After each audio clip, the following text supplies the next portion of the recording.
नमस्कार दर्शकों, आरोग्य में आप सभी का स्वागत है। आरोग्य के इस कार्यक्रम के माध्यम से हम यही चाहते हैं कि आप सभी हमेशा स्वस्थ और निरोगी रहें। इसलिए हम फिर से हाजिर हैं कुछ नए नुस्खों के साथ।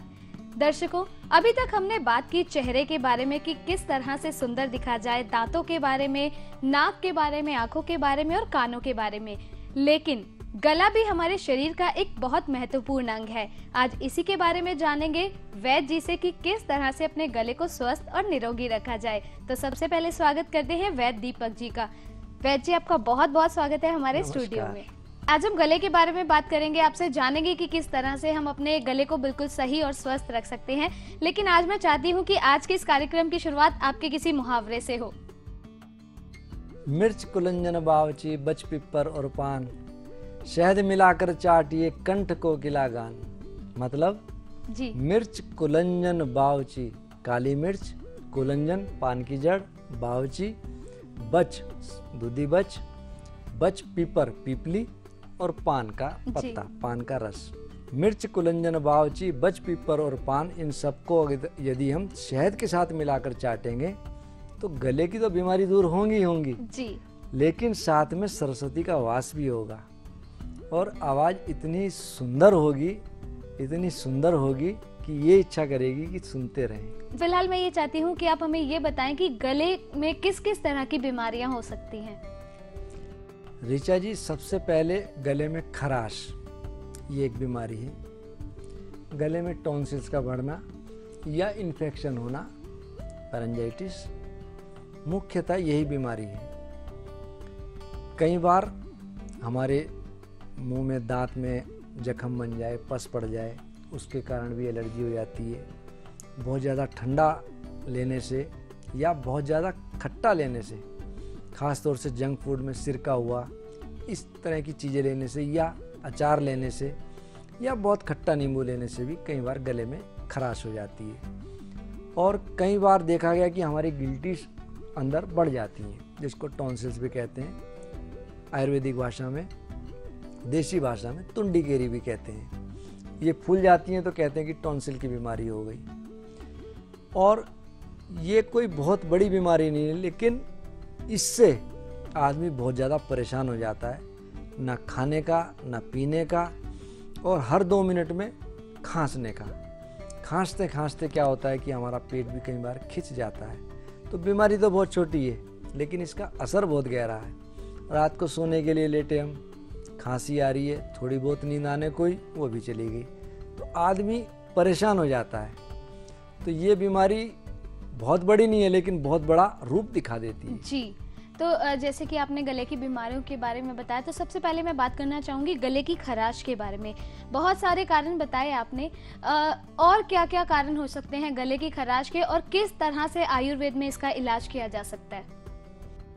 खराश के मैंने जैसे कारण बताए, कई बार बहुत से लोग बहुत ठंडा पानी पी लेते हैं, जो कि एकदम हमारे गले को असर डालता है। दूसरा, खट्टा, किसी किसी आदमी को ये अनुकूल नहीं पड़ता, फिर भी खट्टा खा लिया। या बहुत से लोग बिना मतलब तंबाकू खाते हैं, सिगरेट का ज़्यादा सेवन करते हैं, उनको अक्सर नाक और गले की शिकायत मिलती है। धूल से किसी किसी को एलर्जी होती है, गले में खराश हो गई, धुएं से दिक्कत हो गई। आपने देखा होगा जब गेहूं कटता है और थ्रेशिंग के लिए जाता है, उसकी जो धूल उठती है वो अस्थमेटिक प्रॉब्लम वाले के लिए तो बहुत दिक्कत है ही है, लेकिन आम आदमी का भी वो गला पकड़ती है। दूसरा, आपने देखा होगा जब कोहरा बहुत पड़ता है, उसकी जो नमी है वो फेफड़ों को तो परेशान करती है, गले में भी कई बार बहुत भयंकर असर दिखा देती है। कई बार ऐसा भी होता है कि कुछ छोटी छोटी चीज़ जैसे बाल है गले में फंस जाता है, तो उसके कारण भी खांसी आने लगती है। तो हमें उस कारण का निवारण करना चाहिए कि किस कारण से हमको दिक्कत हुई है। तो इसका क्या निवारण किया जा सकता है? किस तरह से गले की खराश से निजात पाई जा सकती है? वैसे तो ऋचा जी, इसका सबसे अच्छा इलाज है गरारे। गर्म पानी में हम जितना हमारे अनुकूल पड़े उतने सेंधा नमक डाल के या बहुत थोड़ी सी फिटकरी डाल के गरारे करें तो हमको बहुत अच्छा आराम मिल जाएगा। दूसरा, जैसे कि आपने स्टार्टिंग आज मुहावरे से करी, तो मैं एक छोटा सा और दोहा सुनाता हूँ। ब्राह्मी बच हरड़े बड़ी, बड़ी हरड़, पीपल सेंधव लीण, पीपल पीपली, सेंधव लीण यानी कि सेंधा नमक, ब्राह्मी बच हरड़े बड़ी, पीपल सेंधव लीण, सेंधव सब सम औषधि, सब औषधियों के बराबर सेंधा नमक, पीस मधु संग दीण, उसको पीस करके शहद के साथ चटाएं, सप्त दिवस ला साथ ये, वह सौर भंग गदहानी, यानी कि 7 दिन यदि हम लें, हमारा गला कैसा भी बैठा हुआ हो या उसमें कितनी खराश क्यों ना हो, मनुष्य आदि को कागिने, किन्नर लेवे गानी, आदमी तो आदमी, किन्नर भी गाना गाने लगते हैं, तो उससे हमारा गला बिल्कुल ठीक हो जाता है। तो संक्षेप में कहूँगा, ब्राह्मी बच हरड़े बड़ी, पिप्पल सेंधव लीण, सेंधव सब सम औषधि, पीस मधु संग दीण, सप्त दिवस ला साथ ये, वह स्वरमंगद हानि, मनुष्य आदि की कागिने, किन्नर लेवे गानी। तो जो आपने उपाय बताए वो काफ़ी लाभकारी है, लेकिन हमारे बड़े बुजुर्गों को अगर बीच में लाया जाए तो उनका कहना ये है कि लौंग चूसने से और या फिर गर्म चीज़ें खाने से या थोड़ा सा गर्म पानी पीने से भी गले में बहुत राहत मिलती है, तो कितनी सच्चाई है इस बात में? लौंग गले के लिए बहुत अच्छी चीज़ है। लौंग चूसने से खांसी दूर होगी और गले की खराश भी दूर होगी।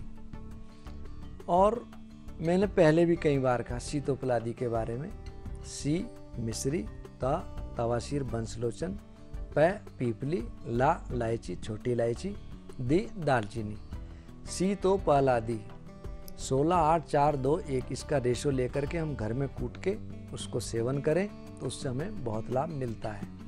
और गले की खराश में यदि हम ठंडे पानी की जगह गुनगुना पानी सेवन करेंगे तो हमें लाभ बहुत अच्छा मिलेगा। दूसरा, यदि हम हल्दी की गांठ भी मुंह में रख के चूसें तो हमें बहुत फायदा मिलेगा। एक हर प्रकार के गले की बीमारी के लिए छोटा सा प्रयोग बताता हूं। आपने देखा होगा कभी कभी किसी का गला चोक हो जाता, बोला नहीं जाता खराश के कारण, खांसते खांसते बहुत दिक्कत हो जाती है। हलवा सबको पसंद है, अच्छी तरह उसमें घी वगैरह डाल करके हम बनाएं पतला, जैसे कहवा होता है, और उसको चाय की तरह पिएं तो हमें बहुत फ़ायदा मिलता है। दूसरा, हलवा रात को सोते समय बिना मीठे का बनाएं, उसमें घी की मात्रा थोड़ी ज़्यादा रखें और कपड़े में रख के हम गले में बांध लें तो अच्छो का गला एक दिन में ही इससे खुल जाता है। वैसे कई बार मैंने देखा है कि लोगों का जो गला है बहुत ज़्यादा सूज जाता है, बहुत ज़्यादा बाहर आ जाता है, घेंगा भी कहा जाता है, तो ये कैसी बीमारी है और इससे कैसे निजात पाई जा सकती है? इसका मुख्य कारण आयोडीन की कमी माना गया, इसीलिए सरकार ने आयोडाइज नमक का बहुत ज़्यादा प्रयोग किया और बाकी नमक तो लगभग अब गौणी हो गए और आयोडीन की कमी के कारण ये रोग बनता है। साथ ही साथ जैसा मैंने पहले भी बताया था, कचनार गले के लिए अमृत तुल्य है। कचनार की छाल का सेवन करें, कचनार की फली का सेवन करें या कचनार गुग्गल लें। दूसरा मैंने एक बताया था शहतूत का प्रयोग। शहतूत अगर हम गर्मियों में खूब सेवन करें तो गले की बीमारियां काफ़ी हद तक हमारी दूर हो जाएंगी और घेंगा के लिए ये दोनों प्रयोग बहुत उत्तम हैं और आयोडाइज नमक का हम ज़्यादा इस्तेमाल करें वो ज़्यादा अच्छा है। तो दर्शकों, अगर आप भी वैद्य जी से बात करना चाहते हैं तो लगातार हमारी टीवी स्क्रीन पर हमारे नंबर फ्लैश हो रहे हैं, उन नंबर पर कॉल कीजिए और वैद्य जी से डायरेक्ट बात कीजिए। वैद्य जी, हमारे एक कॉलर हमारे साथ जुड़ चुके हैं, आइए सबसे पहले उनसे बात करते हैं। हेलो, हाँ जी, हेमराज बोल रहा हूँ मैं मुजफ्फरनगर से। जी बताइए। वैद्य जी नमस्कार। भाई साहब नमस्कार। वैद्य जी, मेरी एक 6 साल की बेटी है जी, जिसके मुंह में हल्का सा दर्द हुआ था कुछ दिन पहले, तो हमने उससे कुछ दर्द निवारक दवाइयाँ दे दी तो उससे भी कोई आराम नहीं मिला और 2 दिन बाद उसका पूरा मुंह सूज गया जिससे उसे खाने पीने में बहुत तकलीफ हो रही है। फिर हमने उसे डॉक्टर को दिखाया लेकिन डॉक्टर से भी उसे पर्याप्त आराम नहीं मिल पा रहा है।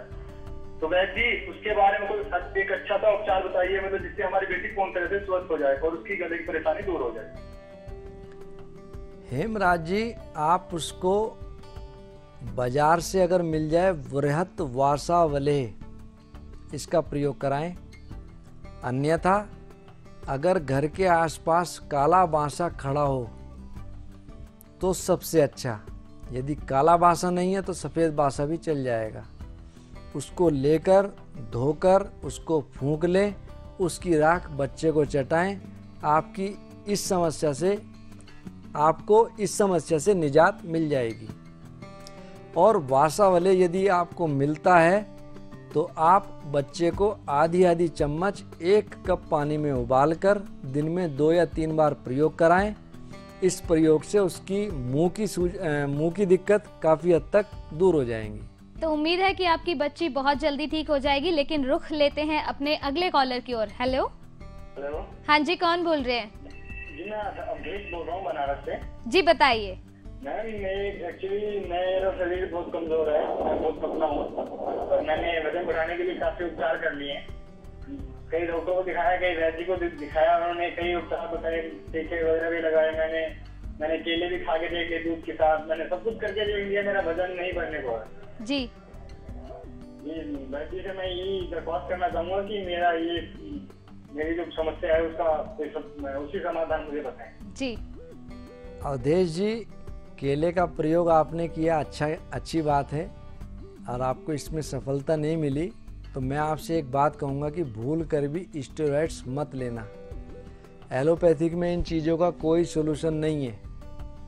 आप मार्केट से 100 ग्राम अश्वगंधा चूर्ण, 100 ग्राम शतावर चूर्ण और 20 ग्राम इसमें मुक्ता शुक्ति मिला लो और तीनों को मिलाकर सुबह शाम 1-1 चम्मच दूध के साथ सेवन करो, आपको निश्चित फ़ायदा मिलेगा। और यदि आप हमारे यहाँ का निर्मित एक टॉनिक है रसायन प्राश, उसमें इन सब चीज़ों की घनसत्व मात्रा है। और मेरे यहाँ से जिम के बच्चे जो जिम करते हैं वो बहुत ले जाते हैं। आप इसको प्रयोग करके देखो, आपको बहुत अच्छा लाभ मिलेगा। और जो आपको वजन बढ़ाने वाली दवाइयाँ मार्केट में मिलेंगी उससे कई बार आपके अंदर हार्मोनल प्रॉब्लम हो जाएगी। इसलिए मैं आपसे कहूँगा कि इस तरह की दवाई ना लेते हुए आप इन दोनों में से कोई सा एक प्रयोग करो। आपका शरीर बलवान बनेगा, स्वस्थ बनेगा और कोई साइड इफ़ेक्ट नहीं होगी और आपके अंदर बल की और मांस की निश्चित रूप से वृद्धि होगी। तो हमारे वैद्य जी के इस उपाय के वजन की तरह आपका वजन भी बहुत जल्दी बढ़ जाएगा। लेकिन दर्शकों, अगर आप भी वैद्य जी से बात करना चाहते हैं तो लगातार हमारी टीवी स्क्रीन पर हमारे नंबर फ्लैश हो रहे हैं, आप बात कर सकते हैं डायरेक्ट वैद्य जी से। तो अभी कॉल कीजिए और अपनी सभी समस्याओं के समाधान पाइए हमारे वैद्य जी से।